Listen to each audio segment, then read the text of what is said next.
Right, good afternoon everyone. It's 1 o'clock, so I guess we might as well get started. Welcome to this presentation on the NZAU ASB's exposure draft on agreed upon procedures or AUP engagements. I hope that some of you will have had an opportunity to read the ITC and exposure draft before coming on this webinar. I'm Sharon Walker and I will be presenting to you today. So we've scheduled the webinar for 60 minutes, but I expect that the presentation will actually take a bit closer to 30. With that in mind, if you have questions, there should be sufficient opportunity to answer them at the end of the session. And you can ask your question by using the question box on the right-hand side of your screen. I'm sure the majority of you are probably familiar with that anyway.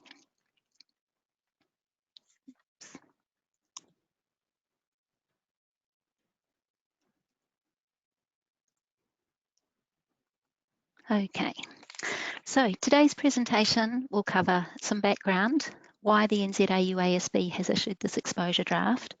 We'll look at what an AUP engagement is and how it differs from an assurance engagement.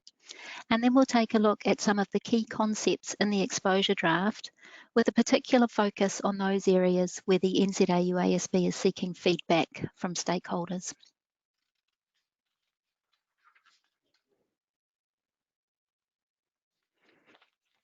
Okay, so looking firstly at the background, why did the NZAU ASB issue this exposure draft and what is the XRB's mandate? So AUP engagements are widely used in many jurisdictions and the demand for AUP engagements is growing, particularly in relation to the need for increased accountability around funding and grants.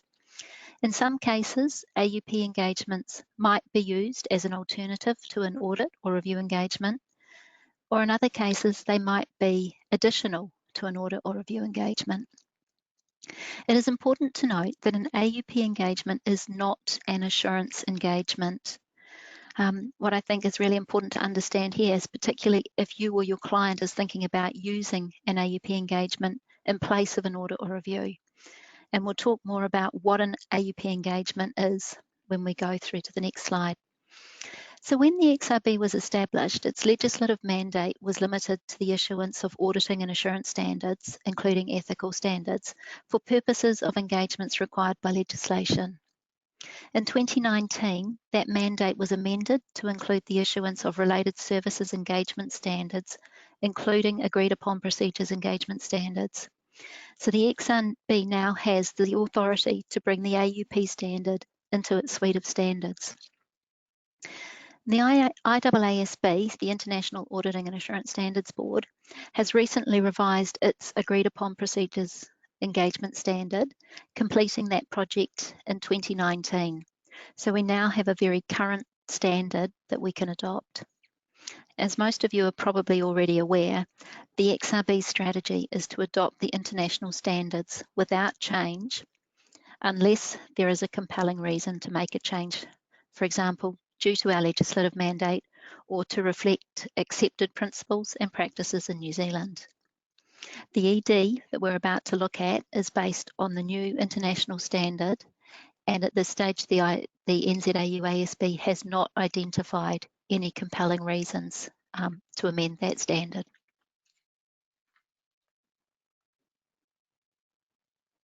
So what is an AUP engagement?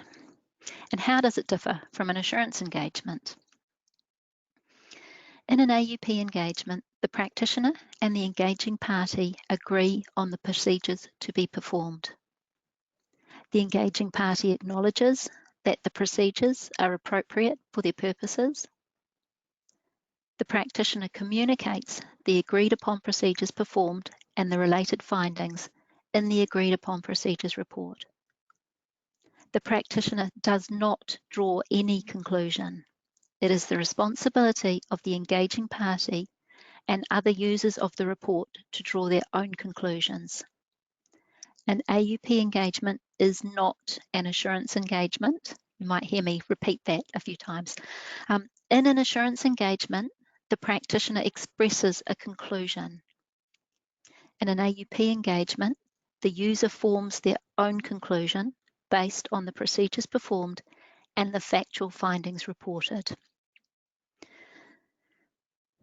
Because an AUP engagement is one where the practitioner is performing procedures agreed by the engaging party, there is limited use of professional judgment. In an AUP engagement, the practitioner is not required to be independent. In an audit or review engagement, the practitioner is required to be independent. And also, in an audit or review engagement, the practitioner exercises professional judgment and is required to apply professional skepticism.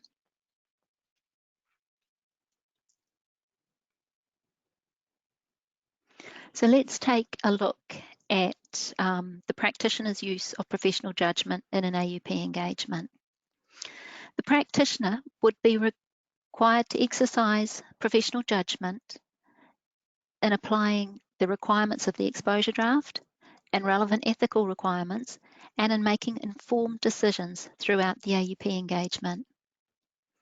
For example, when accepting the engagement, the practitioner might exercise professional judgment in discussing and agreeing with the engaging party the nature, timing, and extent of procedures to be performed, in determining whether engagement acceptance and continuance conditions have been met, determining the resources needed for the engagement, and in determining appropriate actions if procedures are inappropriate for the purpose of the AUP engagement.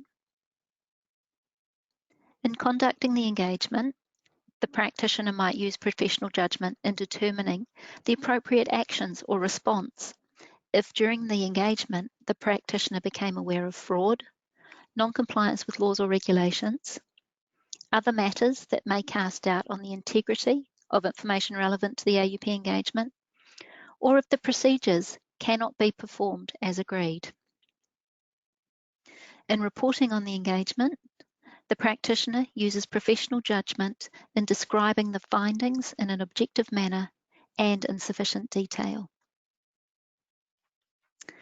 So that brings me to my first poll, and if you just bear with me, I've not done polls before. So the question is,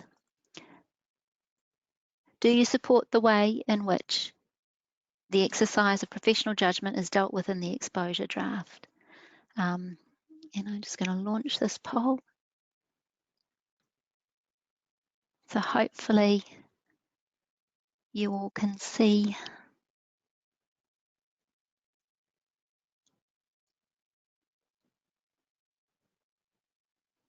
there. All right, I'm going to close that now and share the results.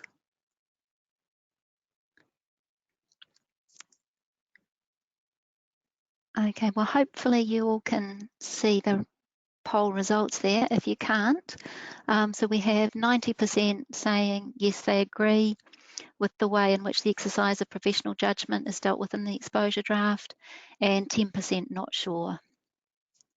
Okay, so we'll move on to the next section.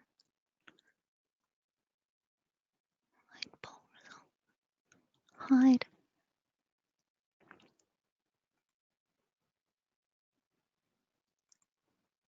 Right, moving on to relevant ethical requirements. The exposure draft requires the practitioner to comply with relevant ethical requirements. So what ethical requirements are relevant for an agreed upon procedures engagement? In New Zealand, those relevant ethical requirements would be Professional and Ethical Standard 1. PES 1 requires the practitioner to comply with the fundamental principles of ethics, which include integrity, objectivity, professional competence and due care, confidentiality and professional behaviour. PES 1 does not require the practitioner performing an AUP engagement to be independent.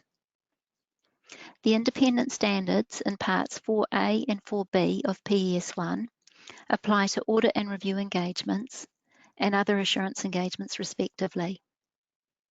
As we've just discussed, an AUP engagement is not an assurance engagement, even though it might be performed by an assurance practitioner. So while independence is not required by Professional and Ethical Standard 1, It does require the practitioner to be objective. And objectivity requires the practitioner not to compromise professional judgment because of bias, conflict of interest, or undue influence of others.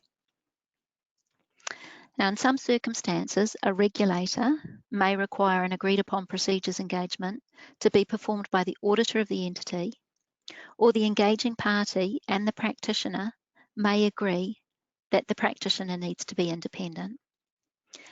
This would be agreed in the engagement terms and would specify the criteria against which the independence is measured. And in reporting on an AUP engagement, the practitioner is required to state whether they are or are not independent. Okay, so my next poll question is, do you agree that the practitioner is not required to be independent when performing an AUP engagement? And I'll just launch that poll for you.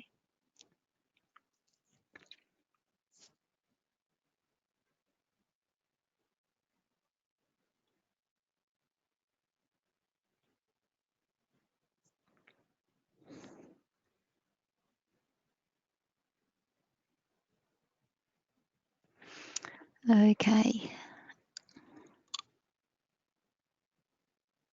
All right, and I'll close that now and share the results. So this one's not quite as clear cut as the previous. So we've got 64% saying yes, they agree that the practitioner is not required to be independent. 27% saying, I guess, that the practitioner should be independent when performing an AUP engagement, and 9% not sure.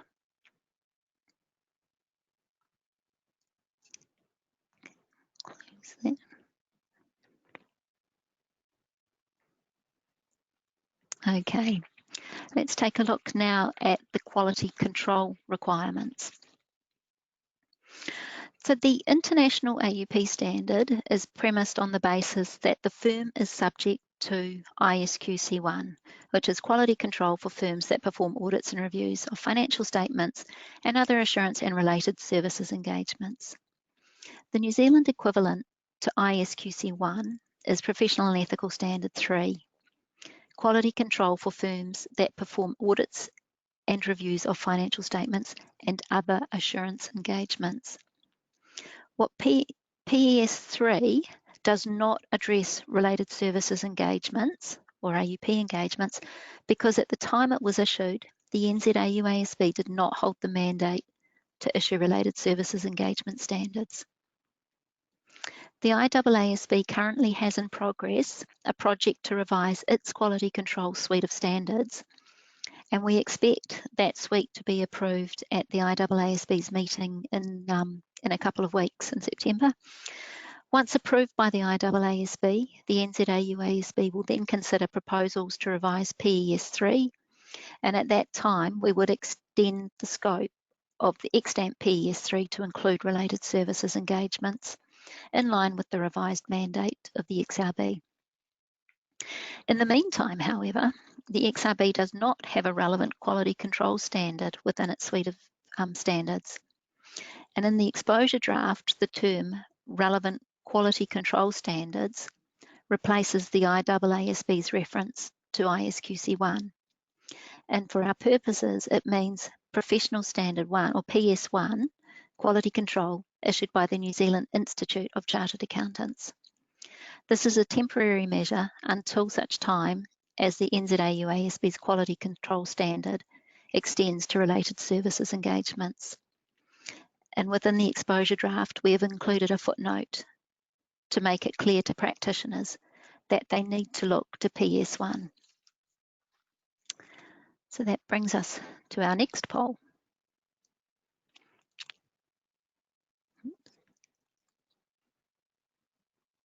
So is the use of the term relevant quality control standards clear? I'll launch that one.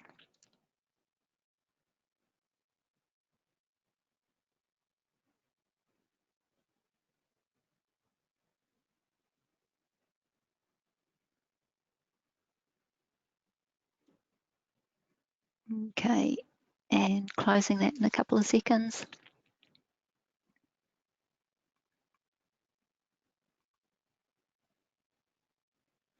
Right, so for this one, is the use of the term relevant quality control standards clear?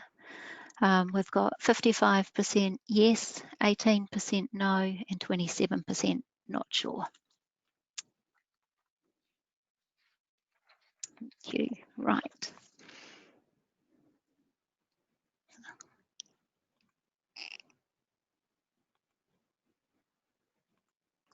Okay, so let's take a quick look through some of the key requirements of the exposure draft itself.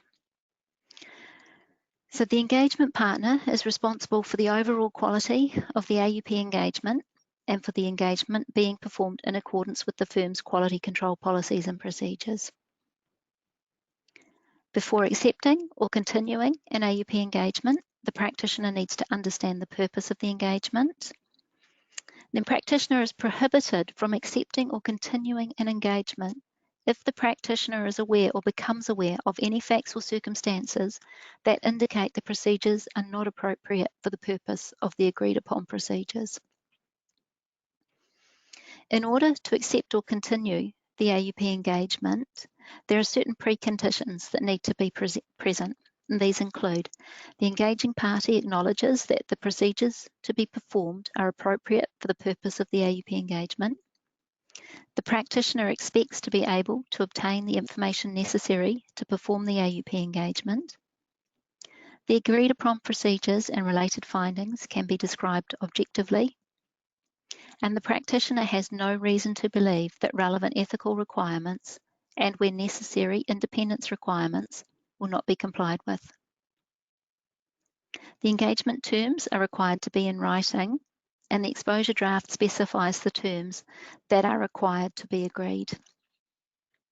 These include, among other things, identifying the subject matter on which the agreed upon procedure will be performed, the purpose of the engagement, identification of the intended users of the report, and an acknowledgement of the relevant ethical requirements and whether the practitioner is required to comply with independence requirements.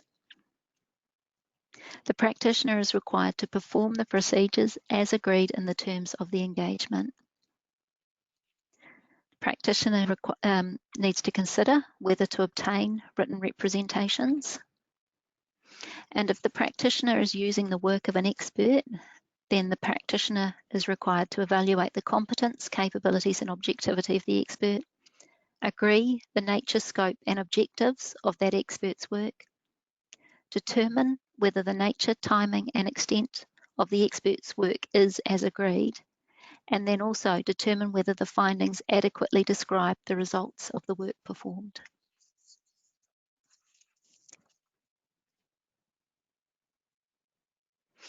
And in the AUP report itself, the report is required to be in writing. There are standard elements to the report, and I'm not going to go through all of them. They're set out in paragraph 30 of the exposure draft, but there are a few elements that I would like to highlight to you. So within the report requires identification of the subject matter, identification of the purpose of the AUP report, and include a statement that the AUP report may not be suitable for another purpose. The AUP report describes an AUP engagement, stating that an AUP engagement involves the practitioner performing the procedures that have been agreed by the engaging party and reporting the findings. Findings are the factual results of the agreed procedures performed, and the engaging party has acknowledged that the agreed upon procedures are appropriate for the purpose of the engagement. The report also includes a statement that the practitioner makes no representation regarding the appropriateness of the agreed upon procedures.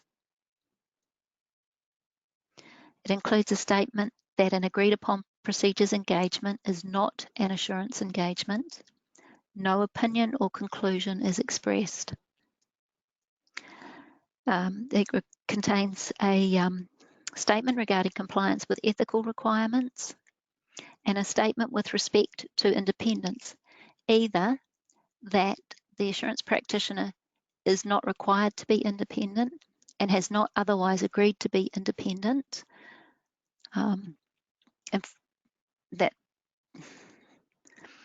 that there are no independence requirements with which the practitioner is required to comply, or if the practitioner is required to be independent or has agreed to be independent, a statement that the practitioner has complied with the relevant independence requirements and an identification of the relevant independence requirements.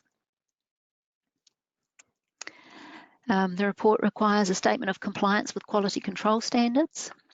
In this case, that would be a reference to the relevant quality control standards, which would be PS1. It would describe the procedures performed and report the results, including any exceptions found. And an AUP report needs to be clearly distinguished from reports on other engagements. For example, recommendations. So you don't want to be issuing recommendations within your AUP report.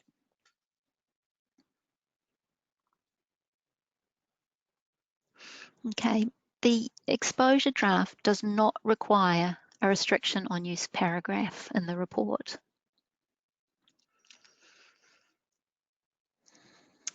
The IAASB has taken the position that AUP reports are often provided to users who are not parties to the terms of the engagement.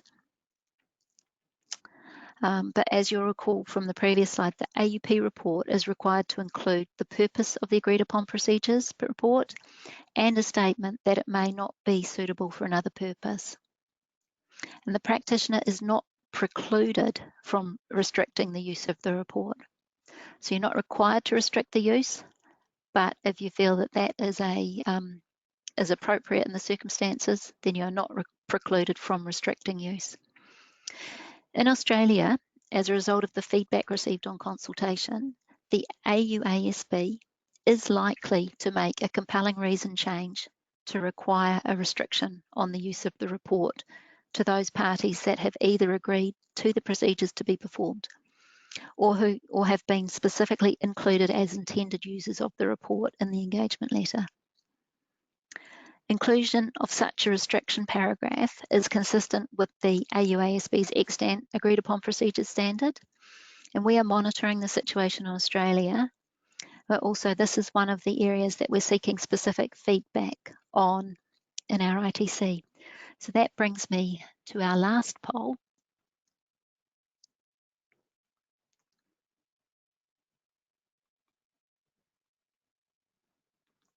So do you agree that the AUP report should not require a restriction on use paragraph? Yes, no, or unsure?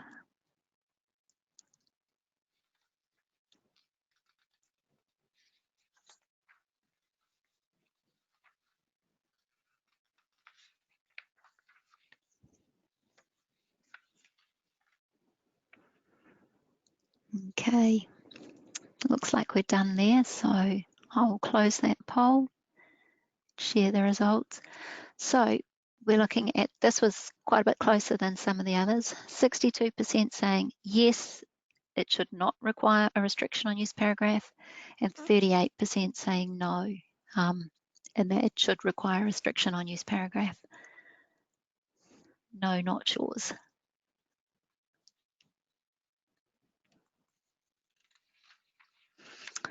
Okay, so if anybody's got any questions, I am happy to take those now. Oh, no, I'm not. Sorry, I'm not quite done. I've skipped a page. Effective date. Okay, so the proposed effective date of the finalised standard is for agreed upon procedures engagements for which the terms of engagement are agreed on or after 1 January 2022. The proposed effective date is consistent with the international standard. It's quite an unusual construct for an effective date, linking it back to the terms of the engagement, and it was drafted intentionally this way by the IAASB because it takes into consideration that AUP engagements are not necessarily linked to reporting periods. An effective date based on the date of the report would not address circumstances where the engagement commenced under the old IAASB standard, but was ultimately completed and the report issued after the effective date of the new standard. And so this is what we've ended up with, effective for agreed upon procedures engagements for which the terms of engagement are agreed on or after 1 January 2022.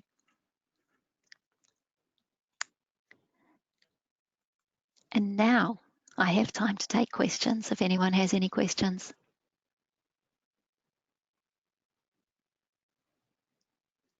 So while you think about whether you'd like to have any questions, the exposure draft, for those of you who haven't found it, is on our Standards and Development page on the XRB website. Our consultation period ends on 15th of September, and we would welcome your feedback on the proposals and particularly your responses to the questions that we've asked in the invitation to comment, which are those ones that we've also gone through in the polls. So I think we don't have any questions. So if you do come up with some questions that you would like answered, you can feel free to send those through to us. Otherwise, I thank you for your time today, and I look forward to receiving your feedback. Thank you very much.